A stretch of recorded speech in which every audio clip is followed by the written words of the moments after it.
right, aloha mai kako. My name is Brianne Uhiva. I am the Deputy Staff Director for Chairman Brian Schatz on the Senate Indian Affairs Committee. We are very pleased to be with you today to hold an official listening session of the Senate Committee here at the CNHA Convention. And the purpose of today's listening session is to gather input on the Artist Act discussion draft. The draft would amend the Indian Arts and Crafts Act, better known as IACA, by strengthening enforcement and accounting for contemporary sales and marketing platforms. It would also include Native Hawaiian artists for the first time. By way of background, IACA was first passed in 1935 to promote the economic welfare of individual Native artists. IACA is a truth in advertising law that prohibits misrepresentation in the marketing of Native-made arts and crafts products within the United States. Since 1935, Congress has amended the law 3 times, in 1990, 2000, and 2010, and focused its attention on increasing penalties and strengthening enforcement. IACA also created the Indian Arts and Crafts Board, which is charged with implementing and enforcing the IACA. The board estimates that annual sales of Indian arts and crafts exceeds $1.5 billion. Before we recognize the first caller, a few housekeeping notes. This listening session is being recorded and transcribed by a court reporter for the record. We will be reviewing all of your comments as we move forward with the legislative process. Second, because we've had an overwhelming response to this listening session and have dozens and dozens of folks registered to speak both in person and online, we're asking that everyone please limit their comments to 3 minutes. You'll see a small countdown clock here when you come up to the podium. And it will give you a little bell when the 3 minutes are over. And if you feel that you have not gotten through all of your comments in the 3 minutes, we really welcome submission of written comments. That actually helps us as well to have your comments in writing so we can have them for the record as we continue to move through the legislative process. So the email for that, and we'll circulate it, is artist@indian.senate.gov. So that's the email address at which we'll be receiving official comments for the record. Again, that's artist@indian.senate.gov. Finally, I'd like to acknowledge that today's listening session is a bipartisan effort, and I will turn it over to our staff to introduce themselves. Good afternoon, everybody. My name is Darren Modulewski. I serve as a policy advisor for Chairman Schatz on the committee. It's nice to see you all. Good afternoon, my name is Jacqueline Basili. I work for Senator Murkowski on the committee. She is the vice chairman. I am her policy advisor and press secretary. Hello, my name is Lena Aoki and I serve as general counsel on the committee for Chairman Schatz. And we have Manu Tupper, legislative assistant and press secretary for Senator Schatz here in the audience with everyone. We are about to begin. But before we begin, I just do want to mention that the amendments to the act that incorporate Native Hawaiian artists in particular are part of an ongoing, decade-long effort to ensure that Native Hawaiian artists and cultural practitioners have appropriate recognition of their arts in the federal space. And that work began with the Native Act, which provides federal funding for Native Hawaiians and other Native peoples to tell their own stories in the context of the visitor experience, and the PLACE Act, which provides federal support for jobs in the creative economy. So these amendments to IACA through the Artist Act are a part of that ongoing advocacy in the federal space. And with that, we will begin the listening session. It's a true listening session, so the floor is going to be yours. We're not going to respond to any comments. We're taking all of your information in for the record, and we'll be reviewing it. And happy to chat more after the session is over if you want to have a two-way discussion. But for official listening session purposes, we will be in listening mode. Thank you. Aloha mai kākou. I would first like to express my gratitude to Chairman Schatz, Vice Chair Murkowski, and the members and staff of the Senate Committee on Indian Affairs for providing this opportunity to weigh in on this very, very important issue. My name is Jacob Aki, and I'm president of the Oahu Council of the Association of Hawaiian Civic Clubs and the president of Hale o Nā Aliʻi, but I'm here providing testimony in my own personal capacity. I stand in strong support of the inclusion of Native Hawaiians in this act. This inclusion would afford Native Hawaiians the same protection and recognition as other Native peoples. Native Hawaiians already receive comparable safeguards through existing federal policies, and including them in this act would align with those measures. Entities such as the Association of Hawaiian Civic Clubs and the Hawaii State Legislature have taken steps to address this issue at the community and state levels, making the inclusion within this act a significant federal level action. However, there are concerns that have been raised regarding the enforcement of this policy. It is crucial to ensure that the provisions of the act are effectively implemented and that any violations are appropriately addressed. Robust enforcement measures and clear guidelines are necessary to protect the artistic contributions of our Native peoples and to prevent misrepresentation or exploitation of their works.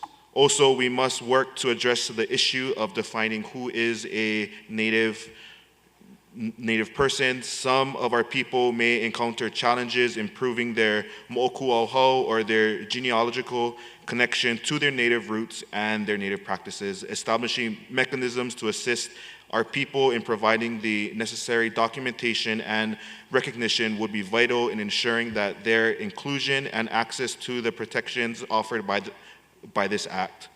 Therefore, by including our people into this bill, it would demonstrate the federal government's commitment to equality, cultural preservation, and justice.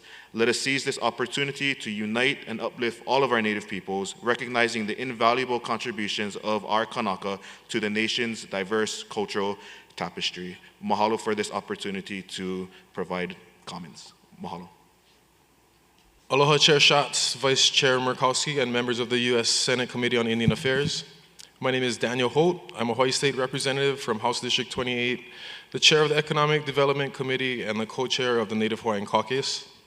I'm in strong support of the Artists Act and giving Native Hawaiians all the protections that come with Native-made products.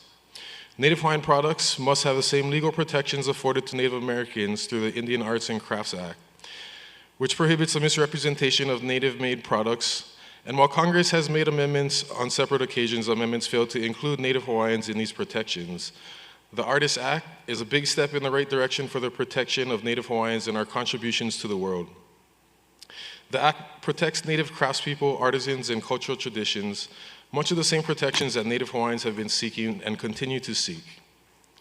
The commercial misappropriation of the Native Hawaiian culture is a widespread occurrence, with non-Native Hawaiians exploiting and distorting our people's culture and history and presenting our story in an inauthentic way to thrive in our state's tourism-based economy. The lack of protections is a disservice to our Native artisans, traditional and cultural practitioners, and I'm hopeful that the Artists Act will steer us in the right direction.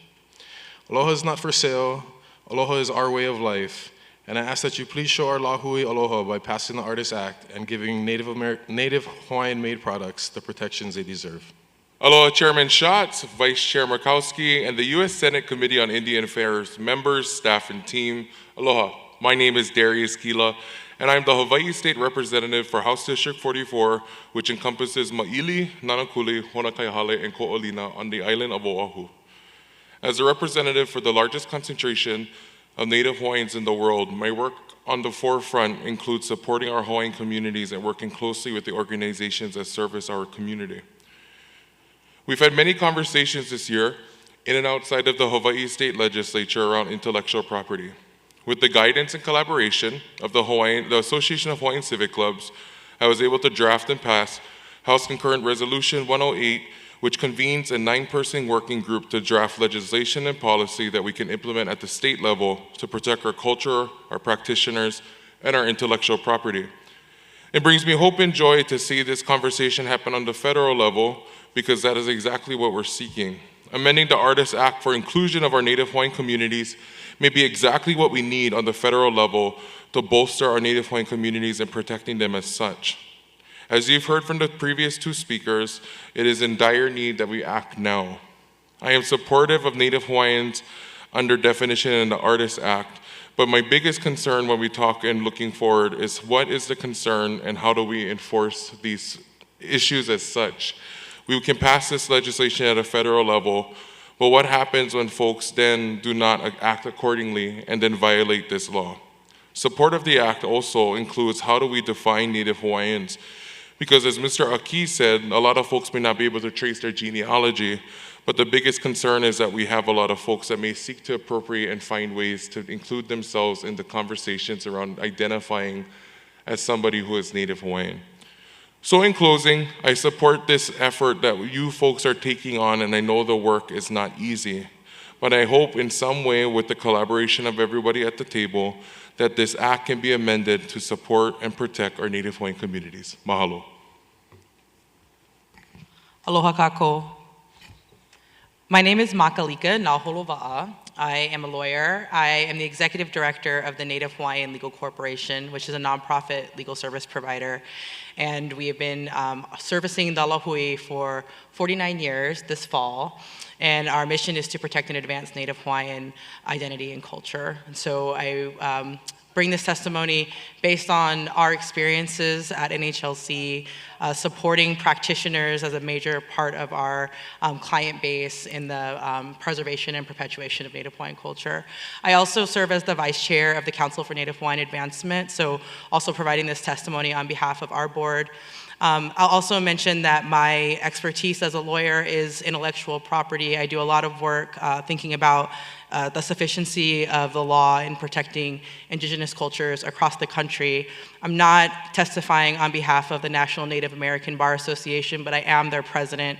And through that work, also keep track of how many Native people across the country practice an intellectual property law, and it's probably less than 20 people actually. So I also bring sort of that experience. So what I wanted to share is that the purpose and intent behind what the Indian Arts and Crafts Act, why it was created and enacted, in order to help to preserve and protect both consumers of products that may be construed as being from Native communities, and also the economic justice issues that it causes for practitioners when there's mistake in the market, as well as the cultural integrity issue. So all three of those issues as being part of what the Indian Arts and Crafts Act was enacted to contribute solutions for.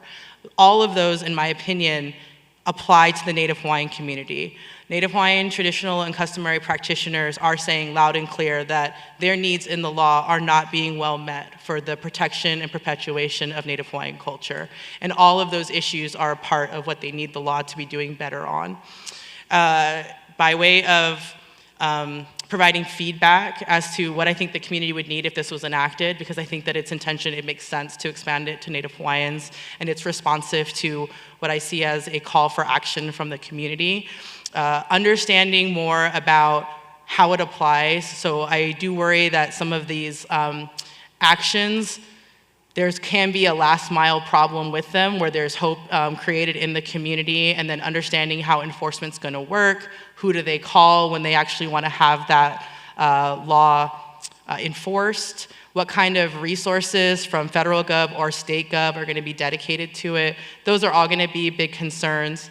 Also, as shared by others that have already testified before me, understanding exactly what it means to be Native Hawaiian in a way that people can predict, so that especially if there's criminal liability at stake, you know, having clarity around that is gonna be important.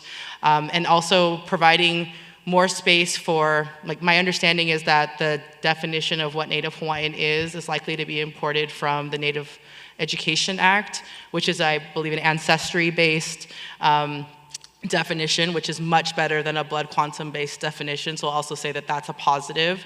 But understanding how to help practitioners who may feel vulnerable because of the difficulties of having that ancestry documentation.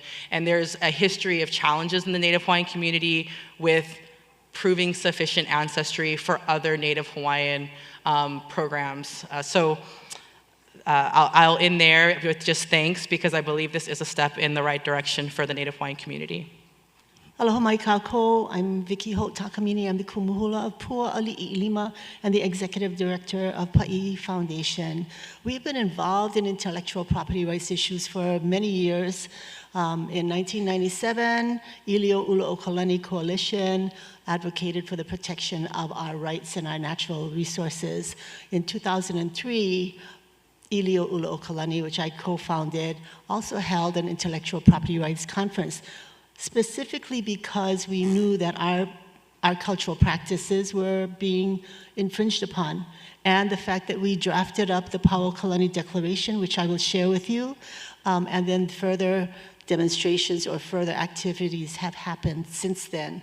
We feel that we need to protect our Native Hawaiian arts and cultural practices. I think this is a good step towards that. We look forward to working with you on developing language that's appropriate, that would fit into our community, and to help our Native Hawaiian artists understand the language itself, because I think education is going to be key to ensuring that our Native Hawaiians take advantage of that. Also working with you on the idea of mo'okuauhau, helping our community to find ways to trace their ancestry is going to be really critical. So there's going to be a lot of work that has to happen with our artists. I noticed that performing arts is not included, and I think one of the biggest issues for us is also the appropriation of our cultural practice by non-Hawaiians, and also that is an issue among many Native Hawaiians, that tracing the mo'okuauhau, not just of your own ancestry, but the mo'okuauhau, the ancestry of how you learned from who you learned, that is important. As we share our cultural practices with others, I think that's going to be another issue that we come across in discussing this. So thank you for the opportunity to provide testimony on this.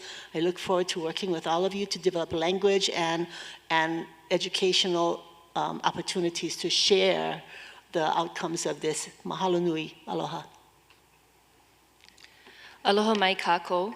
My name is Kiani Wong, and I am the co-founder of a fine art printing company called Kiʻikau Printers. We're locally based in Honolulu, Hawaii, and my ohana and I have been running it for about a year. So throughout our experiences, we've spoken to other Native Hawaiian artists, people in our community, and really gathered their amount of knowledge in order to come and speak to you today. So I'm very happy to share that the majority of our artists are very much in support of this act. I think through digital, traditional means, we've been able to curate a strong Hawaiian identity. And what we want is more protections, not just with our digital art, but trademarks and things like that that go beyond probably what this act is saying. But I think, like a few of the speakers before me, they've mentioned some of the potential unintended consequences of something like this. And I think what it comes down to is how we define what is Hawaiian, what is Native Hawaiian, what is Native Hawaiian made, and how we trace our mo'okuauhau.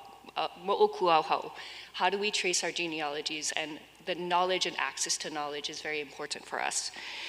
There are also people who do not seek to be identified as Native Hawaiian. So that's something that we really need to take into consideration, especially people who hold shame around their genealogies, or who have their genealogies buried a bit. And one other thing is access to information, like Kumu Vicky just said, simplifying and the complexity of information that's passed, and then disseminating it not just to our people back at home, but to the entire nation, because so many of our people live outside of Hawaii now. So I think that's also going to be very important. And also considering different forms of digital Hawaiian art, which also could include things like AI, NFTs, things that we are looking for in the future. But overall, very in support, and I look forward to learning more about how this will impact us. Mahalo. Elina mai ke aloha, ia kākou pakahia pau, o vono o Kauwila Mahi, o kaluna o na paʻe hana no e au ma Paʻi Foundation me na hana no ea o mamo. Ke hapai aku nei wau I ko'u kāko'o me no ka ho'oholo ana I ke ia palapala I mea o ki'e ai kamana o ko kākou lahui ma kia wā ano pilikia a hulihia o ka lahui Hawaii. I mea ke hapai ia na I ke palapala o ka ho'oholo ana I ke palapala I mea ho'o me heu a ho'o hapai I ka maoku aho o ka poʻe Hawaii me na hana no ea o ka poʻe Hawaii. I nā ho'oholopono ke ia me ke kahi mau amendments liʻiliʻi ma ka nāna pono ana a me ke kākoʻo ana I ka mau papalea ana o ka maoku auhau. Mana o mākou maikaʻi no ke ia palapala e ho'oholo ai. Oia wale no, mahalo. And we will jump to our virtual folks who are going to testify. Hi, ano ane me ke aloha ia ka koapau o Kaleiheana koʻu inoa. I am a Native Hawaiian cultural practitioner, artist, wildlife biologist, and botanist. I want to mahalo all of you for your work on this. I think it's super important that Native Hawaiians are included in this act. Our cultural intellectual property has not been protected for far too long. And I'm just going to keep it short and say that it really hurts my heart to see non-Hawaiians benefiting from our cultural practices and making money while many of us are unable to survive here in the islands. So mahalo for allowing me to speak, and oia wale no. Oh, okay. How's it, Brianna and everybody? My name is Kevin Chang. I'm a recovering IP attorney, musician, film producer, and executive director of Kuaʻaina Ulu Awamu, and I'm also the treasurer for the CNHA board. I'm speaking here personally. Olan Fisher will be speaking for Kua. I just want to say that it's about time. I've been part of this discussion off and on since 2003 when Auntie Vicky them had a discussion that led to the Paukalani Declaration. That's all I want to say. It's about time. I'm glad you're doing it. You know, actually, I guess under this current administration, within our work with communities that are doing Malama Aina work and creating along with that, we've been having a lot of it's about time conversations, so I appreciate it. Mahalo. Aloha mai kākou, mahalo. I'm Olane Momi Fisher, representing Kuaʻaina Uluawamu or Kua, and we support the amendments discussed today and encourage further consultation for Native Hawaiians. Our mission through Kua is to empower communities to improve their biocultural or natural and cultural heritage, and we work to support community-based biocultural resource management through 3 major networks, including almost 40 community groups dedicated to Malama Aina, or caring for our land and seas that feed us, referred to as our Ealupu network. We also support over 40 local i'a, or community-based fish pond aquaculture systems unique to Hawaii. This includes hundreds of individuals in our Hui Malama local i'a. And Kua also supports our Limu Hui, which includes over 50 experts and practitioners in all things limu, or locally grown seaweed. Our shared vision is to once again achieve what our kupuna referred to as Aina Momona, or abundant and healthy ecological systems. As a consequence of their physical, intellectual, and spiritual efforts to Malama Aina and achieve Aina Momona to feed our bodies, minds, and souls, Kua community groups are also creators of precious and sacred Native Hawaiian intellectual property, including cultural expressions and ecological knowledge as a result of their extensive kilo, or observations, experimentation, and innovative adaptations of ike passed down since time immemorial to improve and enrich our ever-changing world. Not surprisingly, where there are riches, there will be thieves, and Native Hawaiian intellectual property has often been abused and fallen victim to foreign misappropriation without consent or compensation, causing significant harm and often commodifying our Native Hawaiian cultural heritage to satisfy foreign financial greed.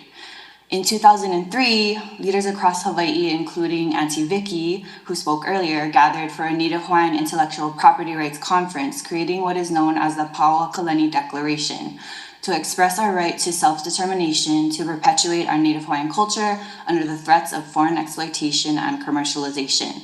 Those in attendance included experts in hula, la'alapa'au, and those who engage in cultural expressions such as subsistence, agronomy, and caretakers of marine resources. The Pauakalani Declaration itself calls for further consultation with Native Hawaiians to develop policies and practices consistent with the declaration to protect our intellectual property rights.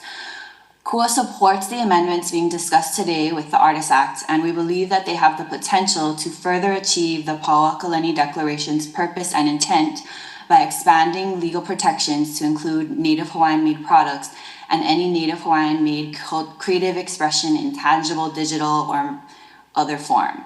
We also welcome further meaningful consultation with Native Hawaiians within our KUA networks to best implement the protective purposes of this act.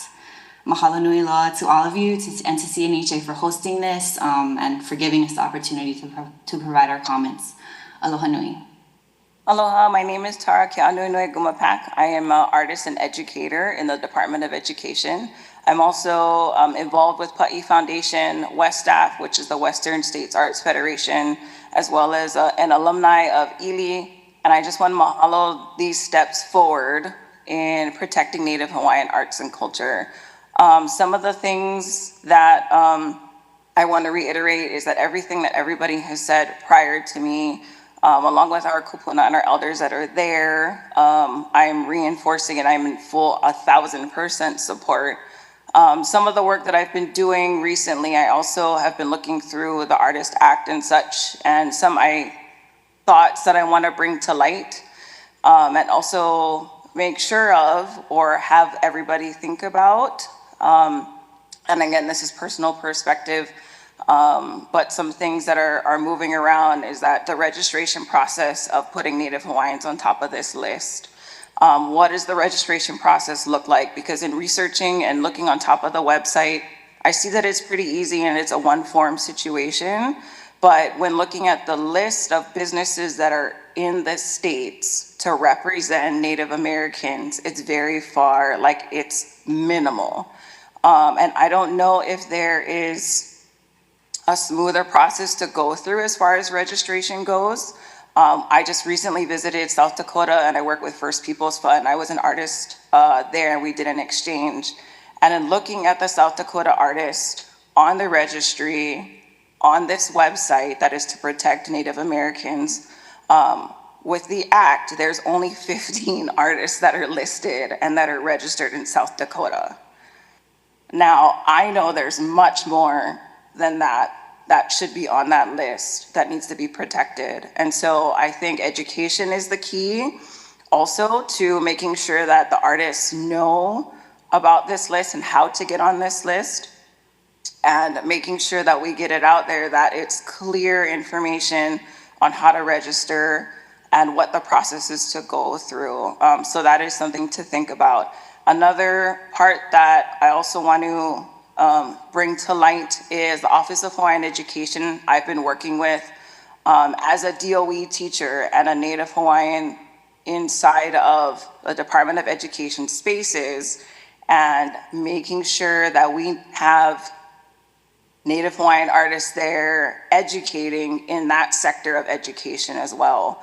Because the children and the keiki that are coming up through the system are being educated, but they need more. They need more access to kupuna and elders and to our artisans to see that they have visual representation and can identify with those there. So again, mahalo, I appreciate all the work that you're doing. Mahalo. Aloha. At the outset, let me acknowledge that I have not had the opportunity yet to read this act that you are taking testimony, I guess, on. So I'm just going to speak to the general topic of protecting traditional Native rights and our cultural practices. So I am a former Kumu Hula. You probably know what that is, right? A teacher of our traditional Hawaiian dance. I say former because I've not been active for several years. And just so I just wanted to give a practical example of why something like this is so important to us. I attended a hula workshop the other day here at this convention. The Kumu Hula's son choreographed that particular mele. Beautiful, beautiful choreograph. The question for me was, all those who took that class, did they get permission to use that choreography in the future when they go to teach hula? Did they ask permission of the Kumu Hula who did that choreography to do that? They say that the highest form of a compliment is when you see others take what you did and they do it. And yet, on the other hand, without the acknowledgement, without any payment, not that we as Hawaiians look to be paid for others to practice our culture. That's not the point. But I relate it to, you know, those musicians who write music and then others perform their music without permission. And so we have seen suits filed in court for that. So similar to that, for hula, if there is some choreography, especially in these times, hard when they are our traditional hulas to say that somebody is, you know, violating or stealing from us. It's really hard because it's like ballet, Swan Lake, right? It's been around for a long time. So we do have some hula that are traditional with us and that many families and Kumu hula practice. I'm not talking about that because I think that would be very difficult in a court. But it's more for those who have built on that past and who now own that piece of cultural expression. So if this act would help to protect that, that would be really great. The other thing is, I would just like to acknowledge, she's my hula sister, but more importantly, a leader. I think you heard from her earlier. I was late coming because of lunch, and that's Auntie Vicky Holt Takamine, and the Mamo Arts Month Festival that we have every year in Hawaii. And again, it's with the thought of helping our cultural artists to feature their good work. And then I think to protect their work. So mahalo nui loa for this opportunity to express this mana'o. Do we have any others in person or online who would like to offer comments? If not, we will wrap up the listening session, but I do want to say that we are very excited to hear how many folks want to continue the conversation. And I am going to turn to Sterling because we frequently look to organizations like CNHA to connect us to practitioners in the community when we're working on legislation that that could have such a significant impact for the community. We want to make sure we're not doing that on our own from some distant office in Washington without really understanding and having a community voice leading the types of legislative changes and policy changes that we're trying to affect in support of the community. So it's very, very important to us to have that open line of communication to you all as the experts. So I would encourage you to please make sure that Sterling has your information because we will be reaching back out to him in addition to reviewing all of your comments here so that we can continue this conversation as we move forward with the draft. So thank you again, everyone, for coming. We really appreciate your time and all your mana'o, and we hope you have a wonderful rest of the conference. Thank you.